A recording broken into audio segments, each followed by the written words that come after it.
నా రియల్ లైఫ్‌లో వాడంత పెద్ద విలన్ని ఎప్పుడు కూడా నా లైఫ్‌లో చూడలేదు అంటూ కావ్యశ్రీ చేసిన కామెంట్స్ ప్రస్తుతం సోషల్ మీడియా నెట్టింట్లో వైరల్‌గా మారుతున్నాయి. అయితే ఆ కామెంట్స్ నిఖిల్‌ని ఉద్దేశించే కావ్య చేసింది అంటూ అందరూ అయితే ఉద్దేశిస్తున్నారు కావ్య పైన. అయితే స్టార్ మా పరివార్ అనే ఒక ప్రోగ్రాంలో నిఖిల్, కావ్య ఇద్దరు కూడా ఎంటర్ అవడం మనందరం చూసాం. అక్కడ శ్రీముఖి ఏమో నిఖిల్‌కి అందరూ పరిచయం చేస్తూ కావ్య వరకు వెళ్ళి ఆగిపోయింది. దాని తర్వాత కూడా నిఖిల్ కావ్యని పరిచయం చేసి కావ్యని మాత్రం ఏమాత్రం పట్టించుకోకుండా పరిచయం చేయకుండానే వెళ్ళిపోయింది. ఇంకా ఆ తర్వాత బిగ్ బాస్ సీజన్ 8కి విన్నర్ అయిన నిఖిల్ మదర్ కూడా బిగ్ బాస్ స్టేజ్ మీదకి ఎంట్రీ ఇచ్చేసింది. అక్కడ మాత్రం నిఖిల్ చాలా ఎమోషనల్ అయ్యాడు తన మదర్ కోసం. దాని తర్వాత నిఖిల్ అలానే నిఖిల్ మదర్ కూడా అక్కడ ఏమాత్రం కూడా కావ్యని పట్టించుకోలేదు.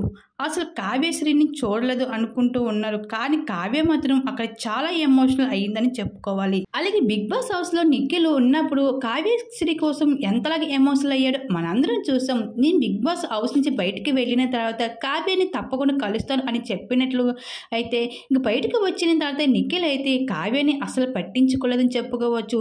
ఇంక ఈ విషయం పైన కావ్య అయితే ఎమోషనల్ అవుతూ నా రియల్ లైఫ్లో వీడంత విలన్ని నేను ఎక్కడ కూడా చూడలేదు అలాంటి వాడిని అంటూ కావ్యశ్రీ చేసిన పోస్టులు కొన్ని అయితే నెట్టింట్లో వైరల్గా మారుతున్నాయి. అయితే ఆ కామెంట్స్ నిఖిల్ కోసం ఉద్దేశించి కావ్య చేసింది అంటూ నెటిజన్స్ అనుకుంటున్నారు. దీని మీద మీరేమనుకుంటే మీ అభిప్రాయాన్ని తెలపండి.